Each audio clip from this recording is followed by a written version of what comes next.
시편 23편은 이렇게 시작합니다. 여호와는 나의 목자시니 내게 부족함이 없으리로다. 우리말 성경을 보면 조금 긴 것처럼 느껴지기도 하는데 원문 히브리어를 보면 딱 4어절로 이루어져 있습니다. 한번 보여주실까요, 화면을? 히브리어로 보면 에으살로 로이 아도나이 4어절로 이루어져 있는데요. 우리말과 다르게 히브리어는 오른쪽에서 왼쪽으로 순서대로 읽습니다. 에으살, 부족함이란 뜻이고요. 로는 부정살, 레의 미완료형 미래시제이기 때문에 로, 그리고 로이는 목자라는 뜻이고요. 뒤에 나오는, 마지막에 나오는 아도나이 글자 위에 나오는 히브리어는 원래 야훼 혹은 여호와라고 있는데요. 유대 랍비들이나 유대인들은 여호와의 이름을 감히 부를 수 없어서 아도나이, 내 주라는 뜻을 가진 단어로 읽었습니다. 그래서 에으살로 로이 아도나이라고 읽을 수 있습니다. 직역하면 내 주는 목자 혹은 주는 내 목자, 결코 부족함이 없을 것이다, 이런 뜻입니다. 하나님이 목자 되신다는 말에는 중요한 전제가 뒤따릅니다. 목자가 있으면 목자가 치는 양이 있기 마련인데요. 하나님의 양은 우리 인간입니다. 이사야 40장 11절에 보면 이렇게 말씀하고 있는데요. 같이 한번 읽어보겠습니다. 시작. 그는 목자같이 양떼를 먹이시며 어린 양을 그 팔로 모아 품에 안으시며 젖먹이는 암컷들을 온순히 인도하시리로다. 성경에는 실제로 하나님을 목자로, 인간을 양으로 비유하는 장면들이 자주 나옵니다. 시편 95편 7절에도 보니까 그는 우리의 하나님이시요 우리는 그가 기르시는 백성이라, 그의 손의 양이라, 그의 손이 돌보시는 양이라, 이렇게 노래를 하고 있기도 합니다. 오늘은 양인 우리의 문제가 무엇인지, 목자 되신 주님께서 그 문제를 어떻게 해결해 주셨는지, 또 주시는지 함께 상고한 바를 나누고자 합니다. 크게 3가지로 말씀드리고자 합니다. 첫 번째로 기억하실 것은요, 어딜 가든 두렵지 않게 하신다는 것입니다. 한번 따라 하실까요? 어딜 가든 두렵지 않게 하신다. 오늘 보면 4절을 다시 한번 읽어보면 좋겠습니다. 4절입니다. 같이 읽습니다. 시작. 내가 사망의 음침한 골짜기로 다닐지라도 해를 두려워하지 않을 것은 주께서 나와 함께 하심이라. 주의 지팡이와 막대기가 나를 안위하시나이다. 아멘. 양이라고 할 때에 우리가 먼저 떠올리는 이미지는 아마 연약한 이미지일 것입니다. 실제로 양은 연약한 것 같습니다. 다른 동물들을 생각해 본다면 보통은 자기 스스로 자기 몸을 보호할 만한 자구책을 갖추고 있는 경우들이 많습니다. 딱딱한 피부를 가지고 있다든지 코뿔소나 코끼리처럼, 혹은 튼튼한 다리를 가지고 있어서 맹수들이 나타나면 바로 민첩하게 움직여서 도망을 간다든지, 누나 사슴처럼 그런 튼튼한 다리를 가지고 있는 동물들도 있고요. 그렇지 않고서는 위협적인 뭔가 뿔을 가지고 있어서 같이 싸울 수 있는 무기를 가지고 있다든지, 그것도 아니면 보호색으로 자기를 숨길 만한, 자기 몸을 자연 속에 숨길 만한 그런 모습들이 있습니다. 근데 그에 비해서 양은요, 자기를 보호할 만한 뭔가 확실한 무기나 생존을 위한 자구책이 없습니다. 양은 겁이 많은 동물이고 그래서 늘 초조하고 불안한 동물입니다. 그런데 성경은 우리 인간을 이런 양에 종종 비유하곤 합니다. 겁도 겁인데요, 양이 가진 치명적인 결함이 있습니다. 양의 방향 감각이 떨어진다는 것입니다. 여타 다른 동물들에 비해서 상황을 파악하는 인지 능력이 현저히 떨어집니다. 우리 가까이에 있는 동물들, 개나 고양이처럼 이런 동물들은 밖에 두어도 반드시 자기 집을 찾아오거나 주인을 따라옵니다. 그래서 끝내지 않아도 주인 잘 따라오지요. 하지만 양은요, 방향 감각이나 지각 능력이 다른 동물들에 비해서 많이 떨어져서 잘 그러질 못합니다. 그래서 울타리를 쳐놓거나 양머리를 돕는 개가 없으면 엉뚱한 곳으로 가곤 합니다. 가끔씩 영화에서 볼 수 있는 그런 양떼가 나오는 장면들을 보면 거의 다 울타리가 쳐져 있거나 혹은 양머리 개가 나오지요. 양은 겁도 많고 인지 능력도 떨어지는 편입니다. 한마디로 답답하고 갑갑한 동물입니다. 얼마나 답답한 동물인가, 제가 인터넷을 조금 살펴보다 보니까 짧은 영상이 있어서 한번 소개하고 싶어서 준비를 했습니다. 한번 보여주실까요? 양이 얼마나 미련한지 수렁에 빠져있는 양을 힘들게 힘을 다해서 구출을 해냈습니다. 그리고 그 양이 기분이 좋아서 이제 자유롭게 가는 순간 다시 처박힙니다. 우리 한 번 더 보여주실까요? 양이 얼마나 답답하고 미련한가. 양을요, 구부러진 부분을 이용해서 힘들게 꺼내 주었습니다. 자기 힘으로 못 나오니까요. 근데 그 양이 폴짝 다시 처박혔어요.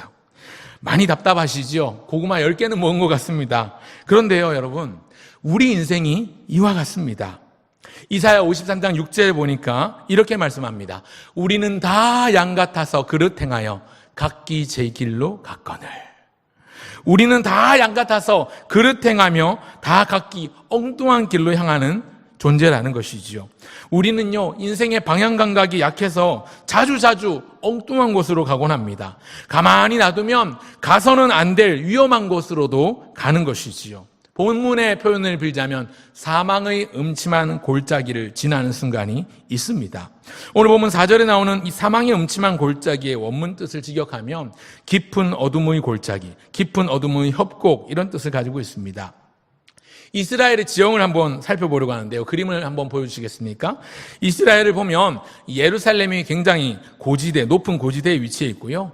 이스라엘 그림 중에서 예루살렘이 가장 높은 고지대라고 한다면 제일 낮은 장소가 사해 바다입니다. 그리고 이 예루살렘에서 사해로 내려가는 중간에 광야가 있습니다. 이곳을 유대 광야 혹은 유대 초원, 유대 평지라고 이야기를 합니다. 사실 평지가 말이 평지지 평지가 아니라 내리막이라고 보시면 됩니다. 그래서 유대 사막이라고도 불렀는데요. 그 주변에는 아주 가파른 계곡들이 돋쳐 있습니다. 그 보시는 그림 왼쪽 편에 까만색 부분으로 제가 일부러 표시를 했는데 이 부분에서 보통은 건기때에 양을 많이 친다고 합니다. 그리고 오른쪽 편에 보이는 그림에 따르면 하늘색으로 칠해진 부분이 요단강의 지류를 흘러 형성된 작은 개천들이 있는 곳인데요. 그래서 사해 바다와 갈릴리 바다까지 연결되어 있는데 이 주변을 중심으로 해서 건기때 이제 양을 치던 곳들이라고 알려져 있습니다. 예, 감사합니다. 그림 내려주셔도 되고요. 근데 이런 양을 치던 곳, 이게 방금 전에 보셨던 사진 한 번 더 보여주실까요? 이 유대 초원과 유대 광야의 모습입니다. 사실은 우리나라와 같이 높은 키 큰 나무들이 잘 없습니다. 기껏해야 풀이 나 있는 정도의 광야, 초원이라고 할 수 있는데요. 양들을 기르기에는 그래도 적당한 풀을 뜯을 만한 풀들이 보이기도 하지요. 벌거숭이 산들이 많이 보이기도 하고요. 지대가 높다 보니까 이런 장면들이 연출되는 것 같습니다. 예, 감사합니다. 그런데 이런 높은 지대에서 요단 강가가 있는, 또 요단 강가의 지류를 따라서 개천이 있는 곳으로 내려가기 전에 있는 이 유대 광야라고 하는, 유대 사막이라고 하는 이곳에는요, 바닥에 우기 때 내린 많은 비로 인해서 침식된 구덩이들도 있고요. 또 함몰되어 있는 수렁들도 있습니다. 어떤 구덩이는 4m 혹은 5m 이상 되는 깊은 곳도 있어서 한번 빠지면 사람조차도 스스로 빠져나오기 힘든 구덩이가 있기도 합니다. 양들은 유대 광야를 지날 때 껐떡 잘못하면 이 깊은 수렁에 빠질 수 있는 것이지요. 그래서 죽음의 공포와 두려움을 안고 이 길을 지나가야만 합니다. 그런데 여러분, 이것이 바로 우리 인생과 참 많이 닮아 있는 것 같습니다. 우리 인생들은 종종 죽음에 대한 공포나 미래에 대한 막연함, 또 두려움을 안고 어두운 인생의 골짜기를 지나갈 때가 있지요. 참 어려운 것은요, 누구도 대충 사는 사람이 없는데 부지런히 열심히 움직이면서 살고 있는데 어디로 가는지 모르는 경우가 많습니다. 사랑하는 여러분, 지금 여러분의 인생이, 내 인생이 어디로 가고 있는지 잘 아십니까? 지금 내 인생이 어디로 향하고 있는지 잘 보고 계십니까? 혹여 양처럼 방황하고 계시진 않으십니까? 길을 잃은 양처럼 계시진 않으십니까? 길을 잃어 방황하는 양에게 가장 확실한 해답이 있습니다. 바로 목자의 인도를 받는 겁니다. 오늘 본문 시편 23편은요, 다윗 자신이 양떼를 돌보던 경험이 고스란히 담겨있는 노래입니다. 자기를 양으로 여기고 목자 되신 주님을 노래하며 찬양하고 있습니다. 주님께서 내 목자가 되시기에 부족함이 없다라고 고백할 뿐만 아니라 푸른 풀밭에 들어눕는다고 고백하고 있지요. 그가 나를 푸른 풀밭에 누이시며. 그런데 여러분, 원래 양은요, 풀밭에 누울 수가 없는 존재입니다. 언제 맹수들이 나타나서 자기를 해칠지 모르니 항상 불안하고 초조한 것이 양입니다. 그런데 그런 양이 풀밭에 누울 수 있는 것은요, 바로 보호자인 목자가 있기 때문에 가능한 것이지요. 선한 목자가 자기를 지키고 있다면 이 양에겐 문제가 사라집니다. 문제가 없습니다. 왜요? 목자께서 먹여주시고 지켜주시고 이끌며 동행해 주시기 때문입니다. 다윗은 과거 어디로 갈지 갈피를 못 잡고 방황할 때 자기를 이끌어 주셨던 하나님을 경험했고, 또 앞으로 갈피를 못 잡고 방황하더라도 자신을 끝까지 포기하지 않고 손잡아 주실 목자 되신 하나님을 노래하며 고백하고 있습니다. 4절을 다시 한번 읽어보면 좋겠습니다. 4절입니다. 시작. 내가 사망의 음침한 골짜기로 다닐지라도 해를 두려워하지 않을 것은 주께서 나와 함께 하심이라. 주의 지팡이와 막대기가 나를 안위하시나이다. 내가 사망의 음침한 골짜기를 다닐지라도 해를 두려워하지 않을 것은, 해를 두려워하지 않는 이유는 주께서 나와 함께 하심이라. 내가 인생을 걸어가면서 많은 해들이 있을 것인데 그 해가 두렵지 않은 것은 목자 되신 주님께서 나와 함께 하심이라. 주님이 함께 하실 뿐만이 아닙니다. 주의 지팡이와 막대기가 나를 안위하시나이다. 나를 지켜주시고 나를 보호하시는 주의 지팡이와 막대기가 있다고 노래합니다. 여러분, 양들이 수렁에 빠지면요, 아까 영상에서 보셨던 것처럼 지팡이 그 구부러진 끝으로요, 수렁에 빠진 양들을 끌어내고 건져냅니다. 또 막대기는요, 유대 광야에 서식하던 맹수들, 승냥이 떼나 일이나 들깨 같은 그런 짐승들이 양들을 노릴 때에 그 짐승을 쫓아내는 몽둥이 역할을 하는 도구가 되는 거지요. 뿐만 아니라 조금씩 펄짝펄짝 뛰어야 되는 순간이 올 때, 양들이 말을 안 들을 때 그 막대기를 통해서 양들을 바르게 안내하는 안내봉이 되는 것입니다.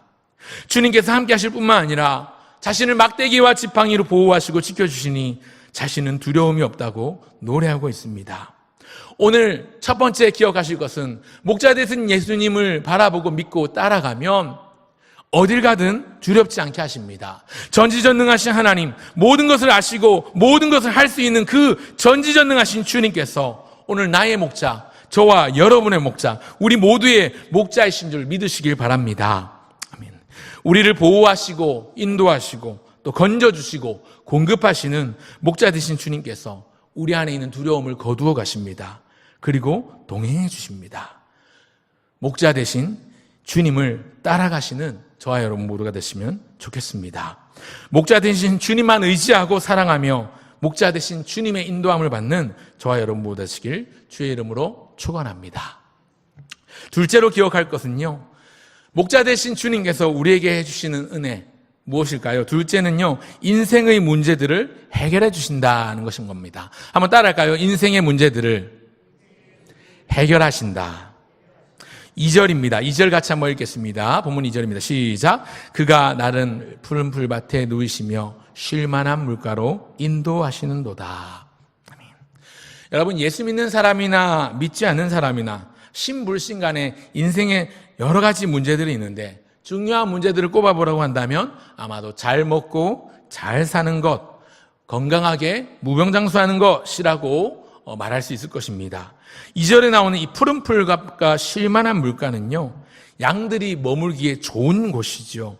풀이 있고 물이 있습니다. 뜯어먹을 양식이 있고 마실 물이 있다는 이 사실, 단순히 먹고 마시는 곳이 아니라 양들이 건강해지는 장소가 푸른 풀밭 쉴만한 물가입니다. 양이라고 했을 때 떠올리는 또 다른 이미지는요, 아까 연약함이라고 했는데요, 또 한 가지는 깨끗함과 순결함입니다. 실제로 양을 여러분 가까이서 보신 적 있으신지 모르겠는데, 실제로 가까이서 양을 보면요, 그다지 깨끗해 보이진 않습니다. 양은요, 쉽게 더럽혀지거든요. 어떤 양들은 냄새도 많이 납니다. 왜냐하면 제때제때 털을 깎지 않으면 그 냄새가 심해지고요, 털 사이에 먼지가 엉길 뿐만 아니라 세균이 생겨나고 곰팡이가 생겨나서 벌레들도 많이 엉겨 붙습니다. TV나 책에서 보는 것처럼 새하얗게 몽글몽글한 부드러운 털, 이런 것들은 가공되고 깨끗하게 정제된 그런 털이지요. 실제 양들의 털을 보면 냄새가 많이 나는 것 같습니다. 특히 근동 지역의 양들은 더 심합니다.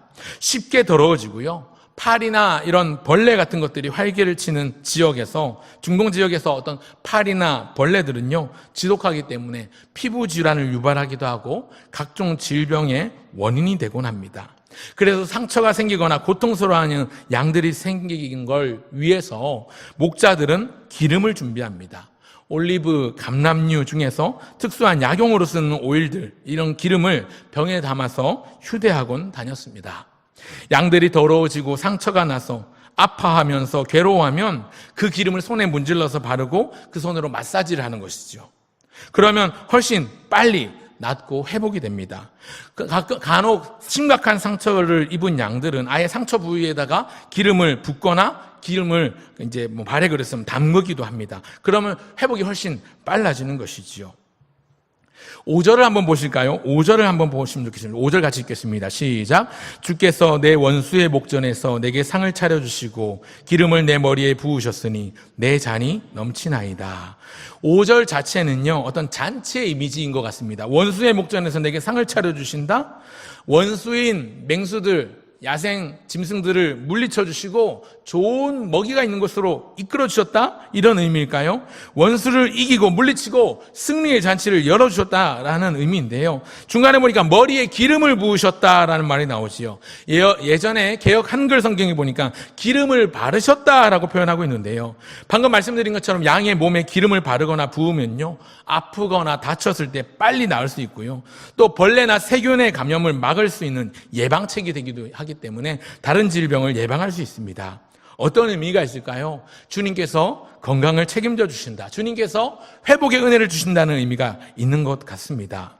여러분, 육체의 상처조차도 이런 기름으로 어느 정도 치유가 되는데요. 우리 영혼은 어떨까요? 하나님의 양인 우리 인간이, 우리 육신만 아니라 하나님은 우리의 영혼도 살리십니다. 그분은 내 영혼을 소생시키는 분이십니다. 오늘 본문이 그것을 노래하고 있습니다. 여러분, 우리 육체를 위해서 나쁜 바이러스나 세균을 없애야 한다면 우리 영혼을 위해서는요, 우리 안에 있는 죄를 없애야 합니다. 왜냐하면 죄가 내 영혼을 병들게 하고 내 영혼을 죽게 만들기 때문입니다. 모든 사람은 죄인이라서 죽음을 피할 수 없습니다. 모든 사람이 죄를 범하였으면 하나님의 영광에 이르지 못하게 되었습니다. 죄가 무엇입니까? 내가 주인이 되어 내 마음대로 살아가는 것이 죄입니다. 내가 하나님처럼 행세하는 것이 가장 큰 죄라고 할 수 있는데 우리 인간이 그 죄 때문에 죽을 수밖에 없는 존재가 되었습니다. 독생자 예수님을 세상에 보내신 이유도 사실은 우리의 죄와 그 죽음의 문제 때문에 예수님께서 이 땅에 오신 것이죠. 구약 시대에는 선지자와 왕과 제사장을 세울 때 그 머리에 기름을 부었습니다. 다윗을 왕으로 세울 때에 사무엘이 그의 머리에 기름을 부었습니다. 그리고 그 기름 부음 받은 다윗의 후손으로 말씀하신 대로 또 약속하신 대로 우리 예수님께서 오셨습니다. 그리고 예수님은 우리의 영원한 대제사장으로, 우리를 향한 선지자로, 또 전능하신 왕으로, 유일한 중보자로 이 땅 가운데 오셨고 사셨고 죽으셨으며 다시 살아나셨습니다. 그래서 우리는 예수님의 피로 새로운 존재가 되었습니다. 요한일서 1장 7절 말씀 같이 한번 읽어보면 좋겠는데요. 같이 읽겠습니다. 시작. 그가 빛 가운데 계신 것 같이 우리도 빛 가운데 행하면 우리가 서로 사귐이 있고 그 아들 예수의 피가 우리를 모든 죄에서 깨끗하게 하실 것이요. 그 아들 예수의 피가 우리를 모든 죄에서 깨끗게 하실 것이요. 우리가 예수님을 믿고 예수님과 친밀한 관계가 유지되고 예수님과의 사귐이 있다면 예수 그리스도의 피로 인해서 모든 죄에서 깨끗하게 되는 은혜를 누릴 수가 있습니다. 죄인된 우리가 하나님의 저주와 심판 아래 죽음을 피할 수 없었는데, 그런데 성부 하나님께서 우리를 사랑하셨고 그래서 하나님의 아들 예수 그리스도를 중보자로 이 땅 가운데 보내주셨고 그분이 대속제물로 화목제물로 그분의 피로 우리를 모든 죄에서 깨끗게 하셨습니다. 내가 받아야 될 죄의 저주와 심판을 예수님이 대신 받고자 저 무시무시한 사형틀 십자가에 달리신 것이지요. 내가 당해야 할 고통을 당하셨고 살을 찢기시고 물과 피를 다 쏟으셨습니다. 우리 인생의 가장 큰 문제가 뭘까요? 죽음이죠. 누구도 피해갈 수 없는 가장 큰 슬픔, 죽음인데요. 그 죽음의 원인인 죄 문제를 해결하시고자 말씀하신 대로, 약속하신 대로 오셨고 사셨고 죽으셨고 다시 살아나셨습니다. 성찬식 때 우리가 떡과 포도주를 나누는 것은 바로 예수님께서 찢으신 살과 흘리신 피를 기억하고 기념하고 감사하며 잊지 않기 위한 장치지요.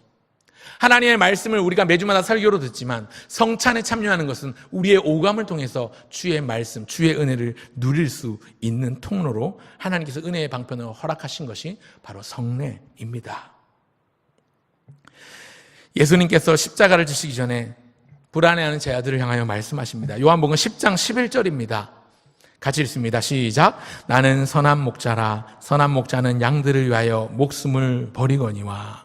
14절과 15절도 같이 한번 읽어보면 좋겠습니다. 시작. 나는 선한 목자라. 나는 내 양을 알고 양도 나를 아는 것이 아버지께서 나를 아시고 내 아버지를 아는 것 같으니 나는 양을 위하여 목숨을 버리노라.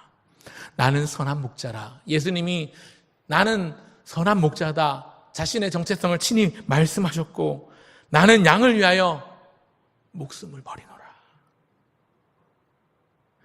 여러분, 우리는 다 양 같아서 그릇 행하여 각기 제 갈 길로 가는 존재인데 우리의 목자가 만약에 싹군 목자였다면 그냥 도망가 버렸을 텐데 아무 신경도 쓰지 않고 책임만 회피했을 텐데 참된 목자이시고 선한 목자이시기에 예수님은 양을 위하여 어리석은 우리를 위하여 목숨조차 아끼지 않으셨습니다. 오늘 주보의 설교 제목을 내 주는 목자라고 했는데요.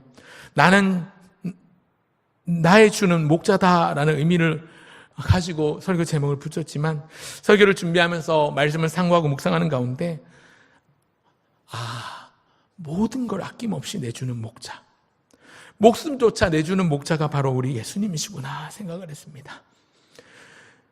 모든 것을 내주는 목자, 목숨조차 시간, 물질, 마음 아낌없이 내어주시는 목자 되신 예수님이 우리의 주인. 오늘 인간의 죄와 죽음에 대한 유일한 대안은요, 그리스도이신 예수님 외에는 없습니다. 사랑하는 성도 여러분, 선한 목자 예수님을 믿는 것이 우리 인생의 가장 큰 문제인 죄에 대한 유일한 해법이고 정답임을 믿으시길 바랍니다. 마지막 셋째는요, 그 예수님께서, 목자 되신 우리 주님께서 양식과 처소를 예비하십니다. 세 번째 한번 따라 하시면 좋겠습니다. 양식과 처소를 예비하신다. 다시 2절을 보실까요? 그가 나를 푸른 풀밭에 누이시며 쉴만한 물가로 인도하시는도다. 이렇게 말씀하고 있는데요. 양들이 잘 먹고 건강하도록 푸른 풀밭, 초장으로 또 쉴만한 물가, 깨끗한 물이 있는 냇가로 이끄시는 목자가 바로 주님이신데, 목자 되신 주님께서 양된 우리가 여기저기 다니며 기진맥진 지친 몸을 위해서 좋은 꼴을, 양질의 풀이 있고 깨끗한 물이 있는 냇가로 충분히 쉬어갈 만한 넉넉한 곳으로 인도하셔서, 그래서 내 영혼이 소생한다고 노래합니다. 3절을 보십시오. 3절을 보십시오. 같이 읽겠습니다. 시작. 내 영혼을 소생시키시고 자기 이름을 위하여 의의 길로 인도하시는도다. 내 육신, 내 이 몸뚱아리만 아니라 내 영혼을 소생시키시고 의의 길로, 바른 길로 인도하시는 분, 자기 이름을 위하여, 자기 영광을 위하여 우리를 이끌어주시는 분이 주님이십니다.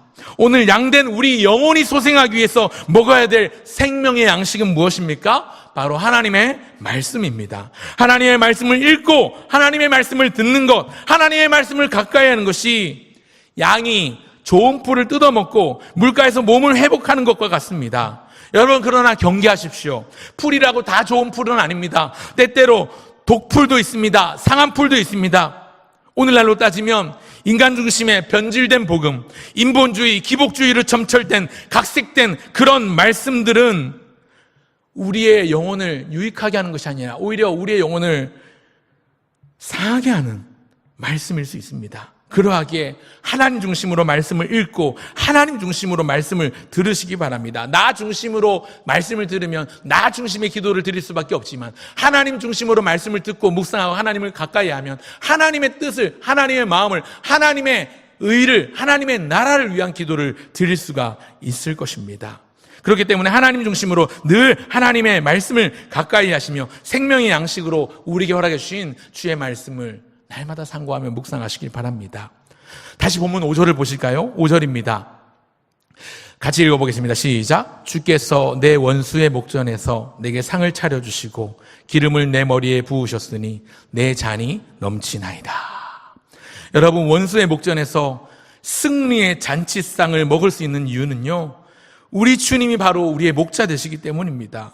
우리는 그분을 떠나서는 아무것도 할 수 없고 그분을 떠나서는 살 수조차 없습니다. 요한복음 15장 5절에 보면 목자와 양 비유가 아니라 예수님께서 이제는 포도나무라고 말씀하십니다. 한번 보여주실까요? 요한복음 15장 5절 같이 읽겠습니다. 시작. 나는 포도나무요 너희는 가지라. 그가 내 안에 내가 그 안에 거하면 사람이 열매를 많이 맺나니 나를 떠나서는 너희가 아무것도 할 수 없음이라. 나를 떠나서는 너희가 아무것도 할 수 없음이라. 주님을 떠나서는 죽을 수밖에 없어요.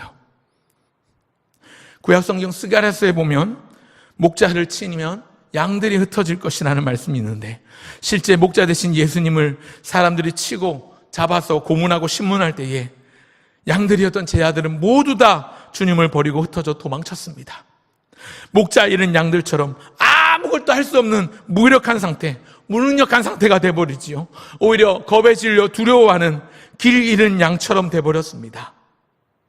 사랑하는 여러분, 오늘 우리가 길 잃은 양처럼 방황하지 않으려면, 무기력하고 무능력한 상태로 두려워하지 않으려면, 상황 앞에 환경 앞에 무너지지 않으려면 우리의 목자 되신 주님 곁에 꼭 붙어 있어야 합니다. 목자이신 주님의 인도함을 받아야 합니다. 우리 교회 올해 표어 십자가의 복음을 부끄러워하지 말고 기뻐하라는 이 주제 가운데 실천상 첫 번째가 뭐냐면요, 목자 되신 예수님만 따라가라입니다. 여러분, 날마다 이 문구를 되뇌면서 서로 권면하시고 축복하시기 바랍니다. 그런 의미에서 옆에 계신 분에게 그렇게 얘기해 주세요. 목자 되신 예수님만 따라가십시오. 진짜 따라가시고 목자 되신 예수님을 닮아가시고 그렇게 살아가면 좋겠습니다. 인생의 중요한 문제가 잘 먹고 잘 사는 문제라고 했는데요, 여기 하나 더 있습니다. 잘 죽는 겁니다. 오늘 본문 6절을 같이 한번 보실까요? 6절입니다. 같이 읽습니다. 시작. 내 평생의 선하심과 인자하심이 반드시 나를 따르리니 내가 여호와의 집에 영원히 살리로다. 내가 주님과 동행한다면 나의 평생에 그분의 선하심, 그분의 인자하심이 나를 따라다닐 것입니다. 마치 양떼들을 이끄는 목자에게 양머리 개가 따라다니는 것처럼, 양들을 위해서 그 옆에 항상 목자가 있는 것처럼, 목자 되신 주님과 함께라면 그분의 선하심, 그분의 인자하심이 나에게 항상 은혜로 누려질 것입니다. 그러하기에 나는 주님의 집에 영원히 살리로다 노래하면서 시편 23편이 마무리되고 있는데, 여러분, 영원히 사는데 어디서 산다고요? 그분의 집에서 산다고 합니다. 주님께서 예비하신 처소, 히브리서 11장에 나오는 더 나은 본향, 영원한 도성, 하나님의 나라, 그분의 집 천국에서 영원히 살며 왕노릇할 것입니다. 얼마나 행복한 고백인지, 얼마나 가슴 벅찬 고백인지요. 우리가 종종 찬송으로 고백하는 찬송들 있지 않습니까? 죄 많은 이 세상은 내 집 아니네. 내 집 아닙니다. 영원히 갈 천국이 있습니다. 마침내 주님 다시 오시는 그날, 주님이 약속하신 그 약속이 성취되는 그날에 천국에서 영원한 기쁨을 주와 누리며 나눌 것입니다. 여러분, 인생을 살다 보면 참 힘든 순간들이 종종 찾아옵니다. 좋은 옷, 좋은 차, 좋은 음식 못 먹는 것도 서러울 때가 있고, 높은 산에 올라가면 도시를 바라보면 이렇게 집이 많은데 나와 내 가족 살만한 집이 없구나 하는 마음 때문에 서러움을 움켜야 할 때가 있기도 합니다. 그때마다 마음으로 되뇌고 똑배갑니다. 든든한 노후 준비보다 이미 더 준비를 잘해놓은 게 있지. 사후 준비. 예수님을 주와 그리스도로 믿고 영원한 천국을 약속받은 존재이기에 이 땅에서의 삶이 아무리 고단하고 힘들어도 버틸 수 있고 견딜 수 있고 이길 수 있습니다. 예수님이 어디로 가실지 불안해하는 제자들에게 말씀하십니다. 요한복음 14장 1절 이하인데요, 같이 한번 읽어보겠습니다. 시작. 너희는 마음에 근심하지 말라. 하나님을 믿으니 또 나를 믿으라. 내 아버지 집에 거할 곳이 많도다. 그렇지 않으면 너희에게 일렀으리라. 거처를 예비하러 가노니 내가 다시 와서 너희를 내게로 영접하여 나 있는 곳에 너희도 있게 하리라. 예수님이요, 제 아들을 안심시켜 주시면서 뭐라고 말씀하세요? 하나님을 믿으니 또 나를 믿으라. 내 아버지 집에 거할 곳이 많도다. 내가 너희를 위하여 거처를 예배하러 간다. 처소를 예배하러 간다. 그리고 만일 그렇지 않으면 내가 너희에게 와서 다시 알려주리라 말씀하시죠. 그리고 무엇입니까? 내가 다시 와서 너희를 영접해서 나 있는 곳에 너희도 있게 하리라. 사랑하는 성도 여러분, 천국에 대한 소망이 있으십니까? 여러분 오늘이라도 세상을 떠난다면 천국에 들어가신다고 확신하십니까? 아멘. 방황하던 내 인생, 아프고 병들었던 내 인생, 때때로 어둠 속을 헤매이면서 갈 길을 몰라 답답해하던 두려움에 사로잡힌 날 위해서 저 십자가에 달려 죽으셨고 다시 살아나신 부활하신 그리스도가 우리의 주인이요 우리의 영원한 목자요 여러분의 목자이심을 믿으십니까? 아멘. 그렇다면 오늘 말씀을 마음에 담으시고 노래하십시오. 아무리 힘들어도, 아무리 어려워도, 아무리 세상이 우리를 공격하고 그래서 우리 육신이 고단하다 해도 주님의 은혜로 말미암아 영원히 주의 집에 거하리로다는 천국의 소망을 가지고 하루하루를 승리하시길 바랍니다. 말씀을 맺습니다. 오늘 3가지 말씀을 드렸는데요, 3가지를 보여주십시오. 어딜 가든 두렵지 않게 하신다, 인생의 모든 문제를 해결하신다, 양식과 처소를 예배하신다. 3가지 말씀드렸는데 사실 이 3가지 대지의 맨 앞 글자만 따면 삼행시가 돼요. 제가 운을 떼면 여러분들이 뒤에 하얀 글자를 읽어주시면 좋겠습니다. 한번 해볼까요? 어딜 가든 두렵지 않게 하신다. 린, 인생의 문제들을 해결하신다. 양식과 처소를 예배하신다. 살다 보면 푸른 풀밭 쉴만한 물가가 있는 건 아닙니다. 사망이 음침한 골짜기로 갈 때가 더 많지요. 왜냐하면 우리 생각, 우리 뜻대로 뭔가를 결정하고 나면 꼭 사망이 음침한 골짜기가 우리를 기다리고 있습니다. 그럼에도 주님이 목자 되시기에 두려워하지 않고 세상 영광을 부러워하지 않으며 신앙생활을 지겨워하거나 불안해하지 않고 힘들어하거나 기다리다 지쳐서 초조해하는 것이 아니라 목자 되신 주님 손 꼭 붙잡으시고 그런 믿음을 달라고 구하시는 우리 모두가 되면 좋겠습니다. 주님께서 나를 인도하시니 나는 충분합니다. 주님께서 나의 목자 되시니 나는 괜찮습니다. 그 주님의 집에 주님과 함께 거하며 영원히 살고 싶습니다. 영원히 살게 될 줄 믿습니다. 그렇게 고백하면서 목자 되신 예수님께 붙들려 그분만 따라가시는 저와 여러분 모두가 되시길 주의 이름으로 축원합니다.